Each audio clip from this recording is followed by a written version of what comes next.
Good morning. I'm Victor Dörfer from the Strathclyde University. My co-author is my wife, who is handling the camera today.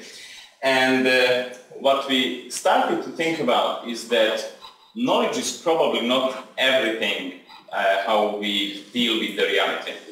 And how we came to this is that first we tried to define knowledge, and we failed. It was not only us, it is everyone since Plato started to introduce the idea of justified true belief, but he also gave it up. So knowledge seemed to be a resisting definition, and therefore we started to use metaphors. And one of the very useful metaphors was that of a potential, so that it is like a potential energy. So I have something here. If I drop it, then it falls down and it actually does some work. For example, I broke my USB drive now. And so this is how the potential is realized into an actual performance. So through the knowing, process of knowing, we realize the potential which was the knowledge at the beginning. Now, there are obviously shortcomings of this metaphor because you do not use the knowledge potential. This lost the potential now, also for using it as a computer device. But what we realized that knowledge is not the only potential that is participating in cognition. Now, to talk about this, I would like to go back to today's drama section, and I would like to invite you for a bit of commedia dell'arte. I will not try to involve you, I will just tell the story because in 15 minutes I cannot do everything. So this will be a commedia dell'arte with the following actors. Harlequin, you can probably immediately identify him with the instinct. It's a very instinctive guy. There are some very strange questions about instinct. Does it apply to humans? Do humans have instincts at all? And there are two extremist views. One says that all repetitive behavior is instinctive. The other says that humans do not have instincts at all because by definition of biologists, the instincts are something that cannot be controlled, and we can actually take control over our instincts using our knowledge, for example. But there are obviously more sophisticated or more subtle definitions as well. One of them is that these are biological drives which manifest in psychological way or other behavioral things. Now, how much we are controlled by our instincts? That's a really tough question. The instincts need to be satisfied. We are hungry, we need to eat. But not necessarily then, not necessarily that, and so on. So there are various ways how much we can control these instincts. Now, the tricky questions are, could Mozart write an opera when he was hungry? If you think of the Maslow pyramid, the answer is no. And my answer is also no. But it would not mean, for example, as we have seen in Spinoza, writing beautiful things about morality, ethics, so on, and he died of hunger. It does not mean that the creator will not die of hunger in the process of creation, but he's not hungry. That's a very, very important difference. The next actor would be Pantalone, the knowledge, and we seem to be extremely obsessed by knowledge in the Western culture. And we see that there are many useful outcomes of it, all these devices that we can use here, those things that we came here by, and so on. It's lots of knowledge built into these things. So knowledge is a good thing, just it is not the only thing. That's a very important distinction. And for example, about knowledge, if you ask your students, where is Timbuktu? Many of them will reply that it is in Mali, in Africa. Actually, if you look up in Google, you will find that there is a Mali in Oregon as well, but there is a Timbuktu in Oregon as well, but never mind. But what happens if you ask them where is El Dorado? Some will raise their hands and they will think about Voltaire's Candide, somewhere in South America probably, or something like that. But what happens if you ask them where is the most beautiful place in the world? Probably you will have more hands again. They will all come up with totally different ideas, and some of them will be able to provide quite good justifications. So knowledge is even in itself not that well structured and not that easy to comprehend than we would suppose. And obviously we can use knowledge to control and prevent instincts. What do I mean by prevent? If I know that I will have no time for eating, even though I am not hungry now, I will eat so that I don't become hungry afterwards when I will have no time for that. Then the third one would be Columbina with emotions. Obviously, you can also associate her with some sort of knowledge, but if you read it really well, then her wisdom is much more an emotional sort of wisdom than knowledge. So emotions just happen. We do not decide about them, we do not ask for them and so on. And we talked about in the previous presentation that we can control emotions by our, or at least the manifestations of the emotions, by our knowledge. It can be vice versa as well. Emotions can override knowledge, and sometimes that's the quick and good decision, jumping after your kid into the river and so on. You do not try to feasibility study whether to do it or not.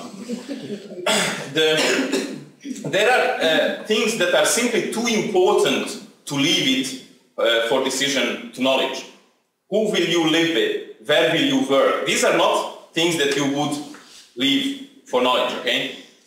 Cannot be decided that way. And I also have Elliot from Damasio. So there are very simple things. You want to arrange a meeting with him. He can come up with all sorts of potential meeting times. He can develop all the benefits and costs of the various times, but he cannot decide. There are too many viewpoints, too many aspects to this decision to be able, maybe optimizing it on a computer, but you still need the values defined somehow, and emotions, for example, motivate the values. And finally, this is the most tricky part, Piero. Now we call it the transcendental potential. Transcendence means going beyond something. So it is not about mysticism, although you can, if you deal with it, many of the mystical stuff can be actually explained on the basis of transcendence. But it simply means going beyond. Now, we talked about symbol manipulation, that it belongs to knowledge. Yes, if it is the well-regulated symbol manipulation, if it is what you have prescribed rules for, when the symbols are well structured and so on. But creating symbols, creating metaphors, that's something totally different. We know all the story of Newton and the apple that it fell on his head and then he discovered the theory of gravity. Actually, it was what is important, that if it was only the apple that fell on Newton's head, he would never discover gravity. It was the metaphor of apple that needs to fall on his head to discover gravity. And if we understand this, then it does not even matter anymore whether the real apple fell on his head or not. The important thing was the metaphor. And it is about, these things can be found in the self-actualizing people quite frequently. Going beyond your own values, considering the values of humankind or whatever. So there are all these sort of things. Usually we can regard it as going from a small to a bigger thing, but it is not always true.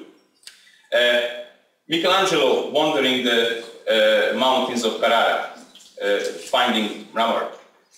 What did he say? This stone has this and this statue in it. You just need to remove the superfluous parts. So it is actually going from the bigger to the smaller, but to something beautiful to the creation.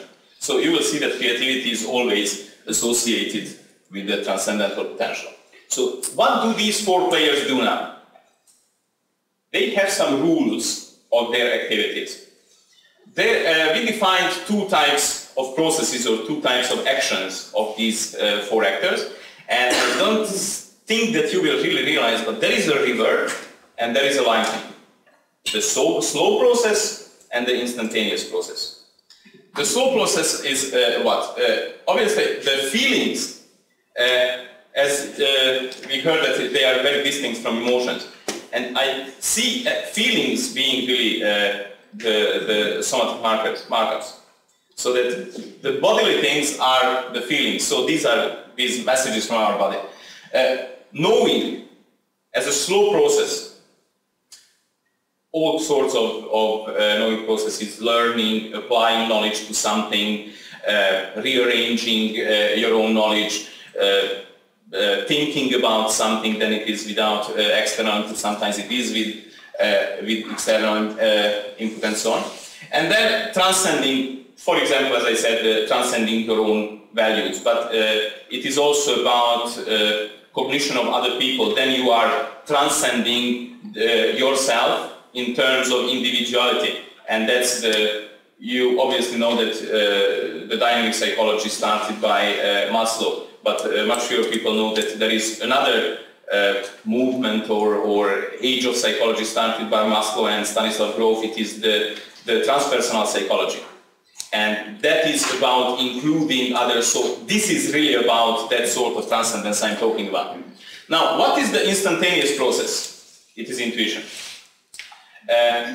What I first started to work on was the intuitive knowledge, but then I came across in a book which distinguished 4 types of intuition, and then I just put it next to this, and it matches perfectly. There is the bodily intuition, the mental intuition, so the knowledge, the emotional intuition, and the transcendental intuition. They call it spiritual, but it is the same in this sense. So, how to define intuition, how to catch intuition, what it is, where it is, how it happens, when it happens. There are a couple of very distinctive characteristics, but my favorite is this one, which is usually attributed to Agor, although I have never found the original source, that intuition is about knowing for sure without knowing for certain. So it means that when you get to something by your intuition, you are sure about it, although you have maybe absolutely no evidence. And I think that we all pretty well know this thing in the area of knowledge at least. This is how we arrive to our results. We know that it is like that, and then we can spend about 9 months usually to sort it out, how to explain that to other people, how to present this on a conference. But there are also many other things. So in terms of knowledge, the intuition would mean that you need quite high level of knowledge, and that can be put back to the Simon Minsberg debate about the intuition. The difference was really that Simon regarded it as very analytical thing, so it is like knowledge frozen into habits, and that's the reason that you can apply it so quickly. But Minsberg argued that there is one significant difference, that intuition is also synthetic. So it is not only about analysis, it is also about synthesis, and that's how it can be so big. And it obviously means that if it can be synthesized, that you cannot get synthesis ever from analysis. So that's a very different way of thinking. Now, what I also want to suggest, that what I was talking about so far is applying these potentials to something outside. Now, these potentials can be also applied to each other, and that's when it is really beautifully showing the strength of this conceptual framework, because this is how we can have a different understanding of metacognition and also explain many of the examples we heard before. So, butterflies in the stomach, what it is? It is a bodily intuition, so the feeling component, instinctive component, realized in an instantaneous process, an intuitive process, applied not to something outside, but to your own emotional potential. And we have many similar things. For example, you know the Maxwell equations? Probably you are not a physicist or mathematicians. There are 4 differential equations, and they look like just any differential equation, to me at least. I can understand them, but I am a mathematician. But what he did originally,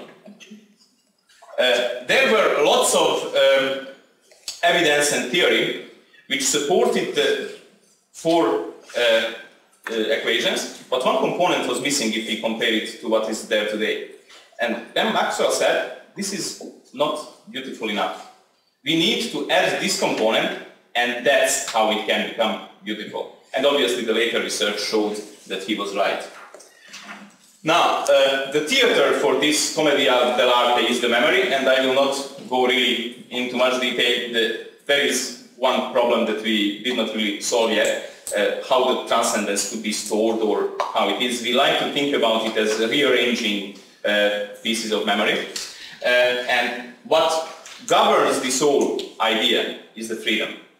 And then we need to understand what does it mean to be free. Nobody can choose a sample that is not encoded in him or her in either biological or social-cultural way. So it means when you have seen something or you have some genetic inheritance, you can choose between those if you are free. If you are not free, you will follow like a constrained fate. So this is the difference between the fate ill and the fate strong people from the fate analysis.